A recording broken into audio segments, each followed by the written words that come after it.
the 2027 Chevrolet Malibu. When predictions collide with engineering intent, the automotive industry has a habit of pronouncing things dead before checking for a pulse. The American midsize sedan died, according to everyone who matters. Market analysts wrote the eulogy, dealers accepted the inevitability, and manufacturers globally pivoted their engineering resources toward crossovers and electric everything. Nobody left the light on for the Malibu. And then Chevrolet's engineering team did something nobody predicted because it made no commercial sense. They decided to prove that the predictions were wrong by building something the industry said would never arrive. At the Rev Culture, where we examine what vehicles actually communicate about the people who build them and the people who choose them, we have found ourselves standing in front of a moment that demands complete recalibration of what a mid-size American sedan is supposed to be in 2027.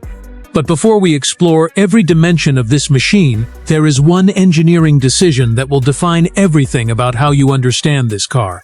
A choice so deliberately contrary to market logic that it reveals the actual philosophy guiding this entire project. We will reach that moment, but first, understand what you are looking at. The color is a sophisticated charcoal gray, the kind that reads as purposeful and intelligent rather than merely dark. In full light, it carries depth and definition. In shadow, it deepens into something approaching slate, communicating mass and presence without visual aggression. The body itself has been designed around a principle that modern Chevrolet apparently believes will matter. Performance proportion. The hood is genuinely long, pressed low with a subtle power dome that runs its entire length. This is not decoration. This is airflow management made visual. A single aggressive crease runs from the front fascia rearward, gathering tension toward the rear quarter panels in a line that communicates forward motion, even when the car is standing still.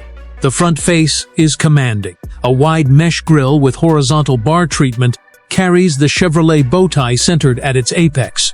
The LED headlight signatures are sharp and precise, cutting upward and outward in patterns that communicate alertness without overdoing it. Black carbon fiber accents frame the front bumper opening, functional air management elements that do actual work at the speeds this car can achieve. The profile is where the engineering intent becomes unmistakable. A fastback roofline that begins behind the windscreen and flows in a single unbroken arc toward the rear, pressed tight and low against the side glass. The shoulder line runs with aggressive purpose from the front fender, building energy before erupting into a dramatically widened rear haunch that fills the fender opening completely. 22-inch forged wheels in a multi-spoke design sit perfectly within those arches, finished in a bronze tone that contrasts beautifully against the gray. Behind each spoke, large red-painted Brembo calipers grip cross-drilled rotors of obvious substance. The side sills carry Malibu in modern script. The rear fascia communicates everything about what this car wants to be known for. A full-width LED light bar connects corner to corner in a single integrated element. Beneath it, a deep carbon fiber diffuser with active fin elements frames 4 round exhaust outlets arranged in a twin-pair configuration at each outer edge. Nothing about the rear fascia apologizes for wanting to perform. Open the door, and it moves with weighted precision. That specific mechanical gesture that tells you the structure surrounding you has been engineered with intention.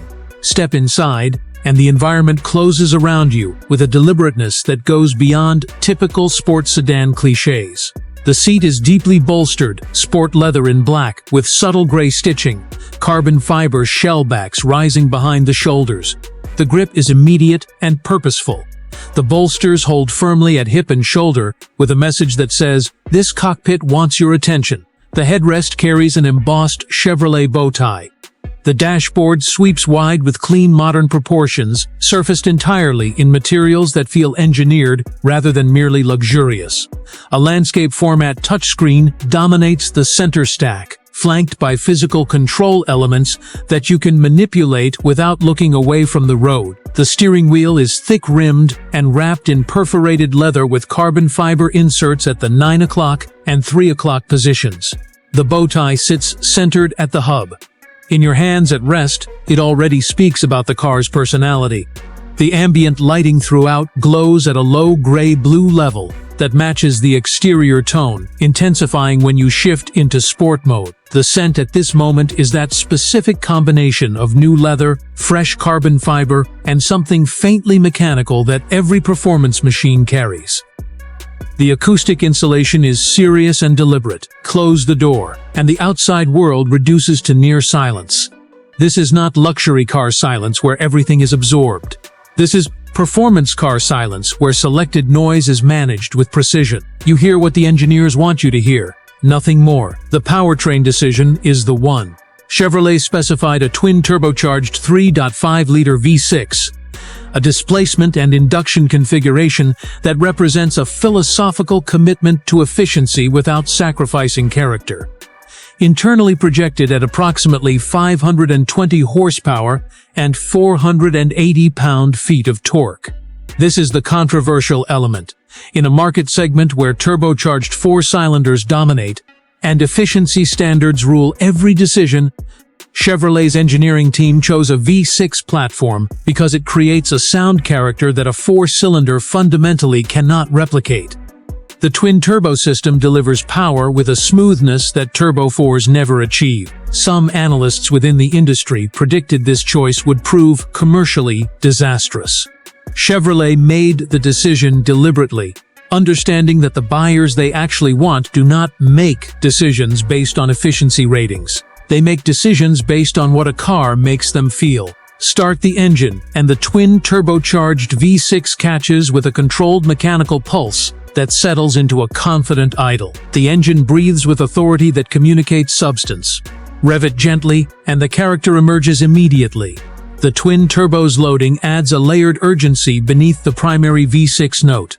There is no significant lag, no waiting, just responsive power delivery. At partial throttle in normal driving, the sound is a smooth, structured V6 growl, round and full at its foundation.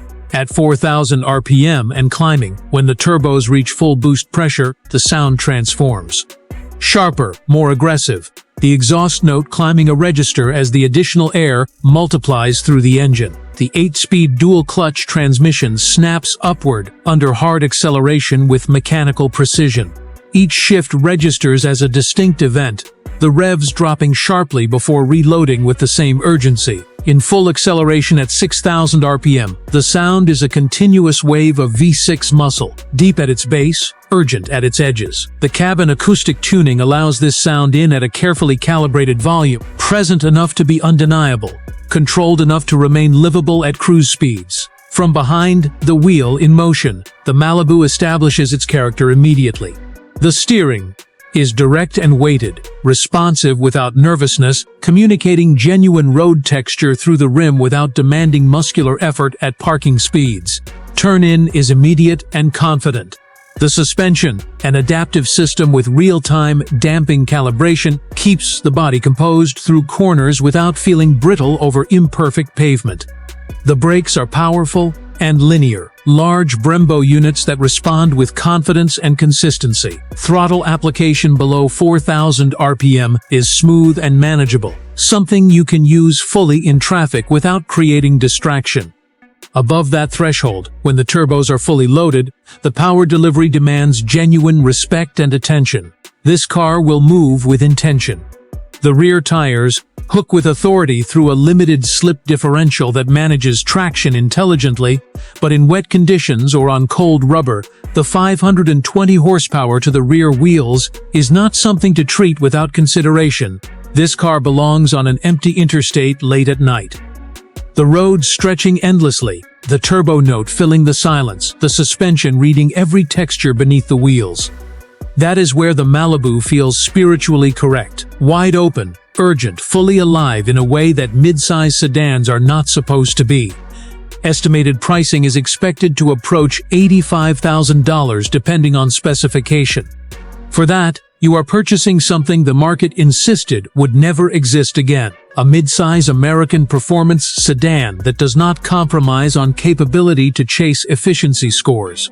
The value lives not in the specification sheet, but in the feeling of owning something that defies industry predictions. The Malibu occupies a position with almost no direct competitor.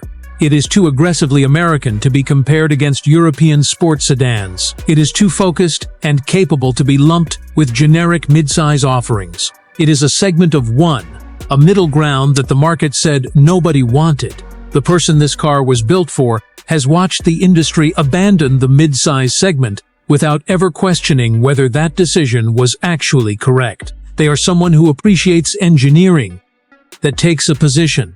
They believe that a car should have a voice in how you experience the road. They are patient enough to understand the twin-turbo V6's logic and skilled enough to respect the throttle's consequences. They see the Malibu not as a resurrection of something dead, but as proof that the autopsy report was written too early, the one honest limitation. This is not a car for people who prioritize maximum efficiency or zero-maintenance surprises. The twin-turbo system demands quality fuel and attentive service. Long-distance comfort requires engagement. This car will not forgive neglect, and it should not. Before we close, the question this car genuinely raises is worth exploring in your comments. The midsize segment was declared dead by every major analyst. Should Chevrolet have accepted that verdict and moved resources elsewhere? Or was there merit in betting that engineers understood the market better than analysts did? Both positions have substance. Drop your answer below. And if conversations like this one are why you are here, make sure you are subscribed, because we are just beginning to explore what the future of American performance actually looks like. The 2027 Chevrolet Malibu is the proof that markets do not always predict what people actually want when they are willing to build it correctly.